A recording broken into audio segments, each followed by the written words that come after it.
अस्सलाम वालेकुम बच्चों, कैसे हैं आप? ठीक ठाक हैं? उम्मीद है आप सारे बच्चे खैर खैरियत से होंगे, ठीक ठाक होंगे और मज़े में होंगे। आज हम चैप्टर नंबर 13 अपना स्टार्ट करने जा रहे हैं और चैप्टर 13 जो है इसका जो मेन टॉपिक है दैट इज़ वर्ल्ड वॉर 1। ये इसका मेन टॉपिक है और जंग की तबाहकारियों के बारे में इसमें बहुत कुछ है हमारे पास। और ये चैप्टर मैं समझता हूँ कि हम लोगों को पढ़ना बहुत ही ज़रूरी है, ख़ास तौर पे चूँकि हम शुरू से समझते हैं कि जंग बड़ी कोई उसको ग्लोरीफाई करके हमें पढ़ाया जाता है। तो ये इसलिए इम्पॉर्टेंट है कि हम ये समझें कि जंग कोई काबिल फ़ख्र चीज़ नहीं है, ये बड़ी हॉरेबल चीज़ है, बड़ी खौफनाक चीज़ है।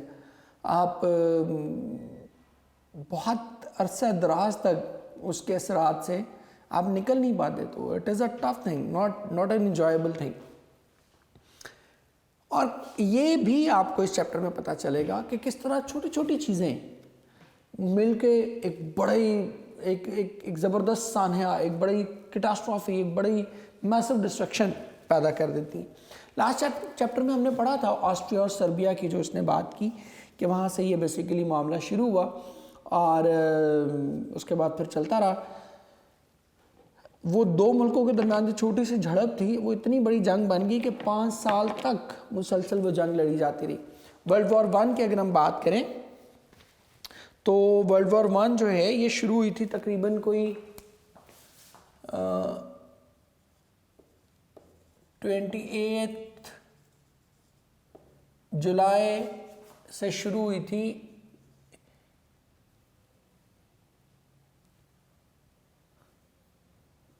1914 से, और ये कोई रफली नवंबर 1919 तक, सॉरी 1919 कह रहा हूँ, 1918 तक ये जंग मुसलसल 4 साल तक ये जंग लड़ी जाती रही। और दो इसमें मेजर फरीक थे, एक जिनको हम कहते हैं सेंट्रल पावर्स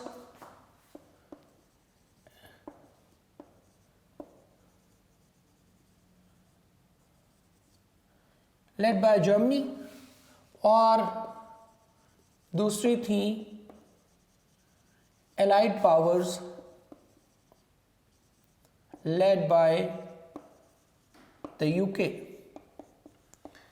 दो ग्रुप्स बन गए थे। वर्ल्ड वॉर, अब आपको इतना अंदाज़ा तो आपने पढ़ लिया हुआ है कि ये किसी दो मुल्कों के दरमियान जंग नहीं थी, ये एक ऐसी जंग थी जो पूरी दुनिया पर फैल गई। दुनिया एक दो हिस्सों में डिवाइड होगी। एक साइड पे वो फौजें थी जिनको आप सेंट्रल पावर्स कहते थे और इनको लीड कर रहा था जर्मनी, और दूसरी साइड पे वो फौजें थी जिनको आप एलाइड पावर्स कहते थे और दे वर लेड बाय द यूके। तो एक साइड पे यूके था, दूसरी साइड पे जर्मनी था, और अमेरिका वगैरह ये वो सारे एलाइड पावर्स के साथ थे। इसी तरह सेंट्रल पावर्स के साथ भी बहुत से मुल्क अपने, जापान उनके साथ था, जर्मनी था, तो ये सारे मुल्क एक साइड पे थे। तो ये दो मुल्कों से शुरू होने वाली जंग पूरी दुनिया पर फैल गई थी। और आप इसका अंदाज़ा यहाँ से कर लें कि 7 मिलियन कैजुअलिटीज़ हुई थी। इस जंग की तबाहकारी का अंदाज़ा आप कर लें, 7 मिलियन। 7 मिलियन का मतलब है 70 लाख लोग तो सिर्फ मारे गए थे। जो इंजर्ड हैं, जो होमलेस हो गए, वो सारे लोग बिल्कुल अलग हैं। पूरी दुनिया में तकरीबन हर मुल्क किसी न किसी तौर पर इस जंग में शामिल था। तो एक बहुत बड़ी तबाही थी। खैर, स्टार्ट करते हैं हम। द वॉरियर्स कहते हैं, और उसके बाद जंग के साथ the first shock and then the first optimism. ठीक है, कि पहला जो शॉक है वो लगा और उसके बाद ऑप्टिमिज्म। शॉक कहते हैं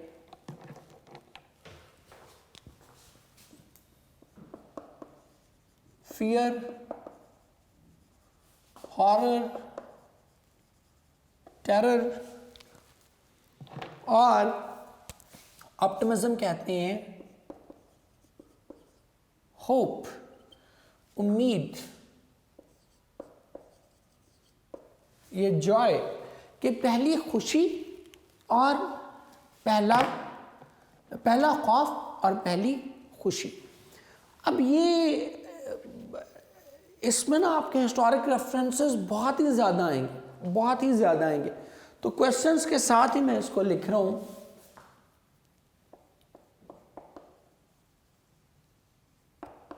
historic,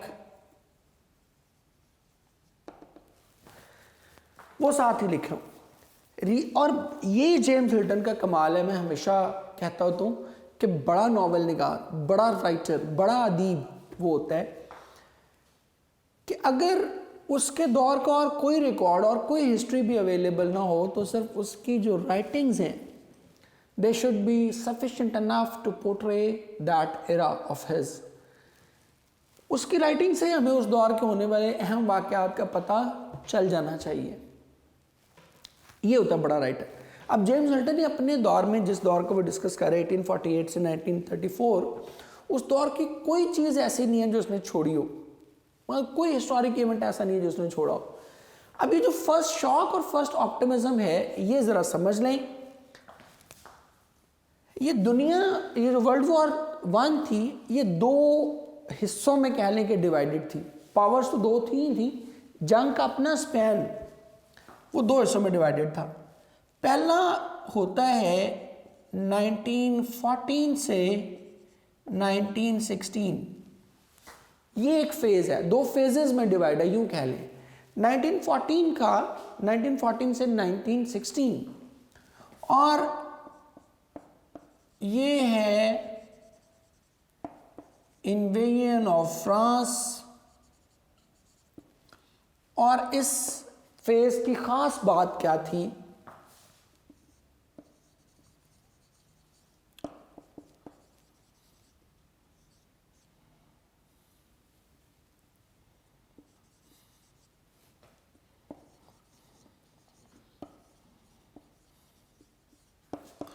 were taking a lead।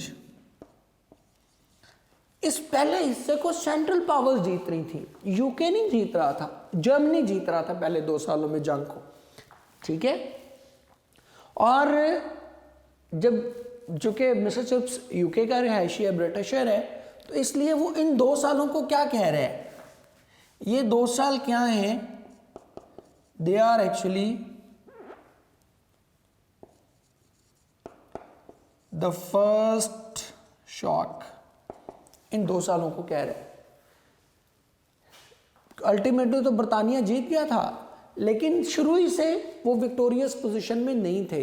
पहले 2 साल बरतानिया का बहुत बुरा हाल रहा, हत्ता कि हालत ये हो गई कि ये खतरा था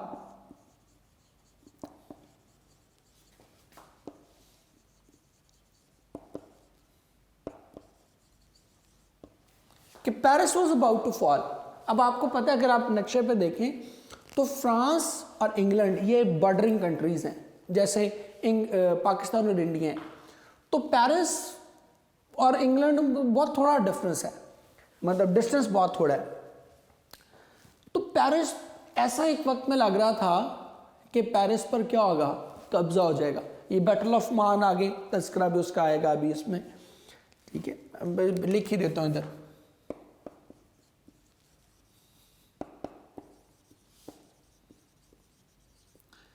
मान, ये मान एक दरिया है, ठीक है, पेरिस के करीब ही बहता है।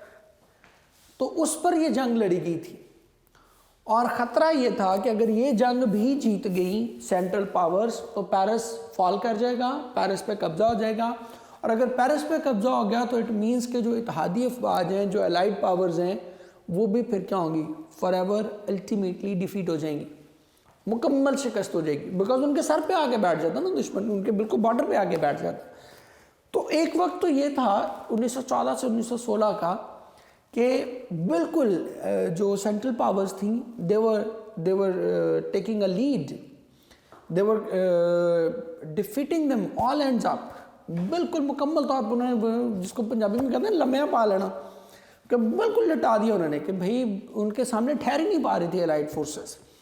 लेकिन फिर हालात बदलते हैं और फेज़ 2 शुरू होता है इस जंग का, और वो कौन सा था, 1916 टू 1918, ये सेकंड फेज़ शुरू होता है।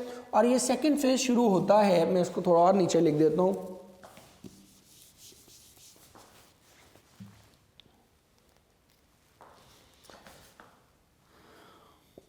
1916 से 1918 ये शुरू होता है द सोम बैटल। यहां से ये टर्न अराउंड कर देता है। ये क्या करती है, ये जंग क्या करती है, टर्न्स द टेबल, मुकम्मल उसका ना भूलिए बिगाड़ देती है जंग। कि पहले सेंट्रल पावर जीत रही थी और अब कौन जीत रहा था, अब जीत रही थी अलाइड पावर्स। और इसी को वो कहते हैं, ये 1918 वाले को first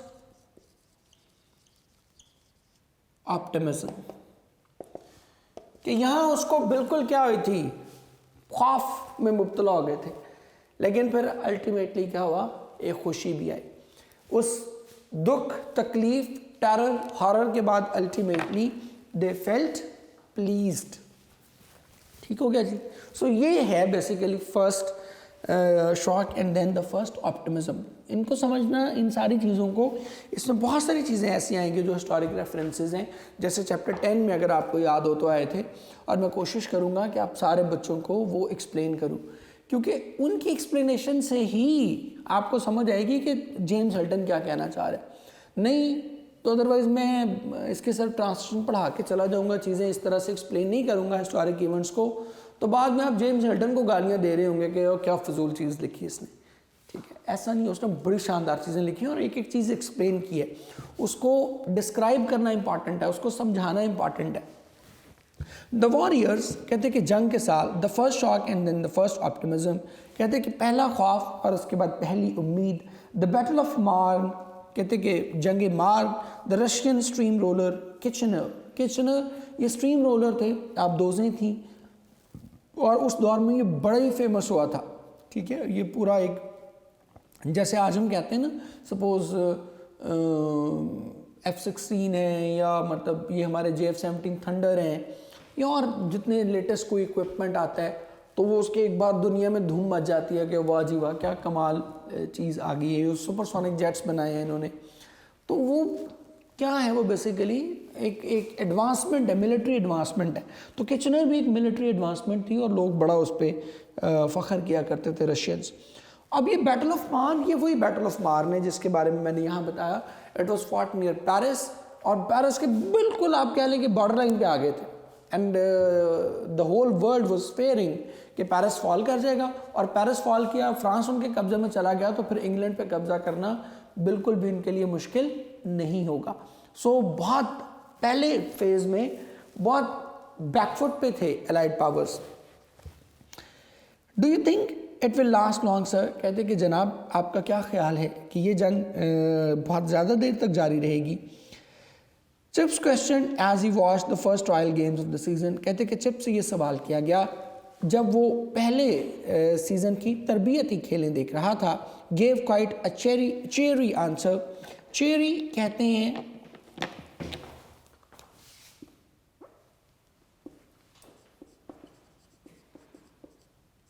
happy,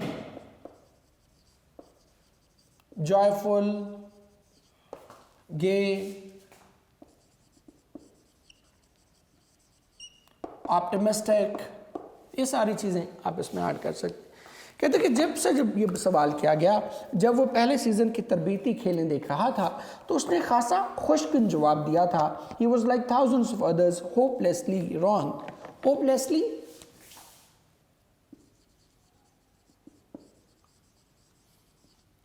completely,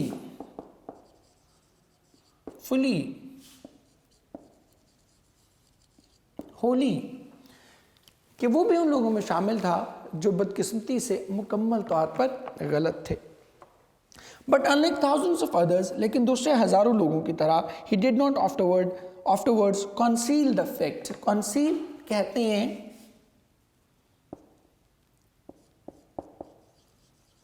hide, cover, कहते लेकिन दूसरे बहुत से लोगों की तरह उसने इस सच को छुपाने की कोशिश नहीं की थी। We ought to have finished it by Christmas, कहते कि मेरी उम्मीद है कि हम इसे क्रिसमस तक ख़त्म कर देंगे। अब इसमें हमारे लिए एक बड़ा लेसन है, आगे मैं इसको कंप्लीट कर लूँ।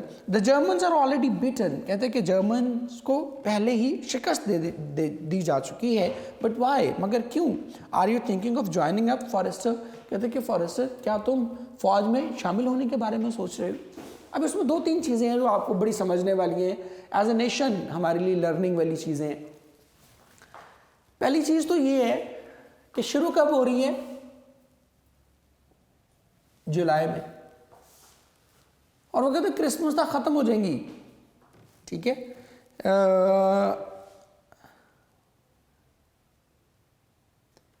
मतलब ये रफली को 5 महीने बनते हैं, तो क्या 5 महीने में जंग जो ख़त्म हो जानी है? ऐसे ही उम्मीदें दिलाई जाती हैं। जब जंग शुरू की जाती है तो उसके बारे में ऐसे ही वादे किए जाते हैं। जैसे हमारे यहाँ आप देखते हैं बहुत सारे लोग आपको ऐसे दावे करते मिल जाएंगे कि इंडिया को तो हम 2 मिनट में तबाह कर देंगे। In the same way India में भी ऐसे लोग, अहमक लोग मौजूद होंगे कि जो हमारे पास इतने बम में 2 मिनट में, खुदा ना खास्ता मेरे मुंह में खाक, कि पाकिस्तान को हम मिलियमेट कर देंगे। दे डू नॉट नो कि ऐसा नहीं होगा कि हम इंडिया पे अटैक करेंगे, ये इंडिया सपोज हम पे अटैक करता है और हम बड़े अच्छे बच्चे मान के बैठे रहेंगे कि ठीक है बम मार लें आप। ऐसा तो नहीं होगा ना। वी विल रिटेलिएट, हम उसका को रद्द-ए-अमल देंगे। और रद्द-ए-अमल जब आ जाता है, जब एक जंग के बारे में कहा जाता है कि जंग तब तक कि आपके कंट्रोल में है जब तक पहली गोली चल नहीं जाती।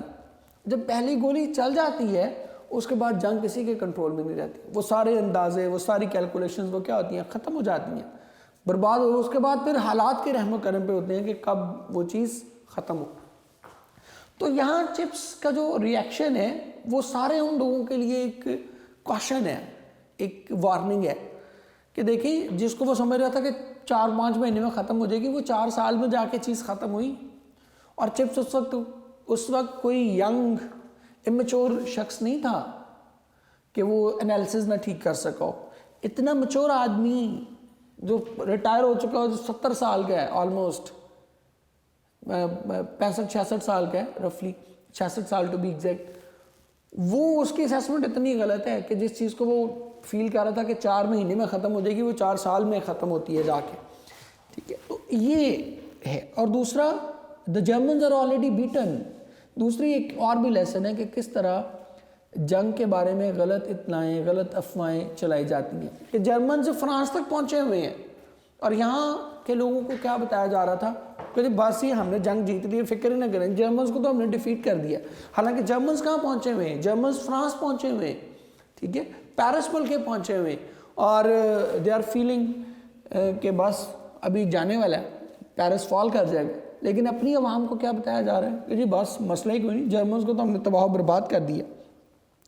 तो जर्मन्स आर ऑलरेडी बीटन, कहते हैं कि जर्मन्स को पहले ही शिकस्त दी जा चुकी है। बट वाई, मगर क्यों? Are you thinking of joining a Forrester, क्या लेकिन फॉरेस्टर तुम क्यों पूछ रहे हो? क्या तुम फौज में शामिल होना चाहते हो? जोक कहते कि ये एक लतीफ़ा था, because Forrester was the smallest new boy Brookfield had ever had. कहते कि इसलिए कि के फॉरेस्टर ब्रुकफील्ड में आने वाला सबसे छोटे कद का लड़का था, about 4 feet high above his muddy football boots, जो कि अपने कीचड़ भरे फुटबॉल के बूट से महज 4 फीट बुलंद था। कि उसकी हाइट कितनी थी? महज 4 फीट थी। But not so much a joke when you came to think of it afterwards, लेकिन बाद में वो जब कभी इसके बारे में सोचा करता तो उसे ये बात कतन लतीफ़ा महसूस न होती। For he was killed in 1918, क्योंकि वो 1918 में इंतकाल कर गया, shot down in flames over Cambrai. Cambrai जगह का नाम है, फ्रांसी में, क्योंकि वो कैम्ब्राय के मकाम पर आग के शोलों की नज़र हो गया था। अब यहाँ पर एक क्वेश्चन आपको आ जाता है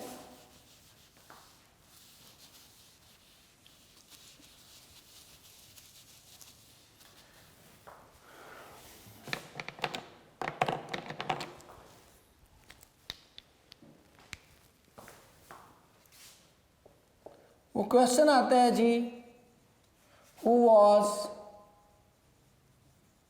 फॉरेस्टर, कि फॉरेस्टर कौन था, तो वो ये सारा आ जाएगा। But one didn't guess what lay ahead.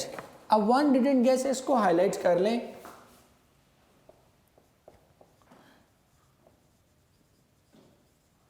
To generalise a thing, अगर आपने किसी चीज को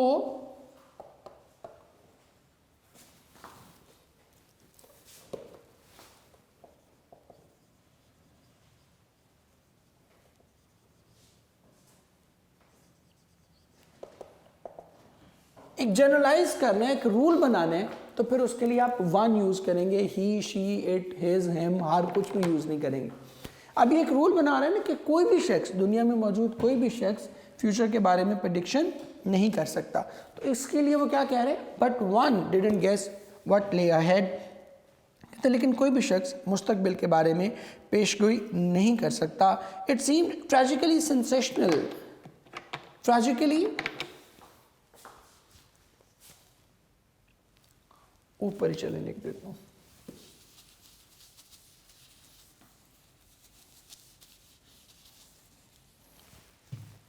tragically,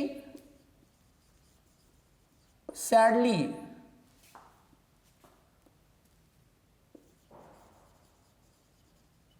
ग्लोमिली, sensational, emotional,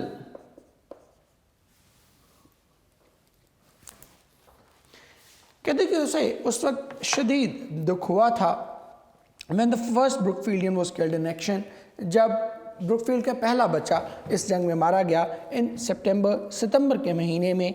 chips thought, कहते कि चिप्स ये समझता था, चिप्स ने सोचा when that news came, जब उसे ये खबर मिली, Chips thought when that news came 100 years ago, boys from this school were fighting against the French. कहते कि चिप्स को जब ये खबर मिली तो उसने सोचा कि आज से ठीक 100 साल पहले इसी स्कूल के लड़के फ्रांस के खिलाफ लड़ रहे थे। अब ये वो क्यों सोच रहा है, क्योंकि तारीख में एक इवेंट है जिसको हम कहते हैं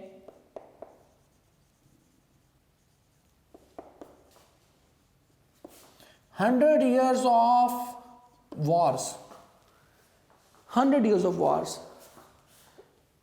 ये 16th-17th सेंचुरी में लड़ी गई थी और यूनाइटेड किंगडम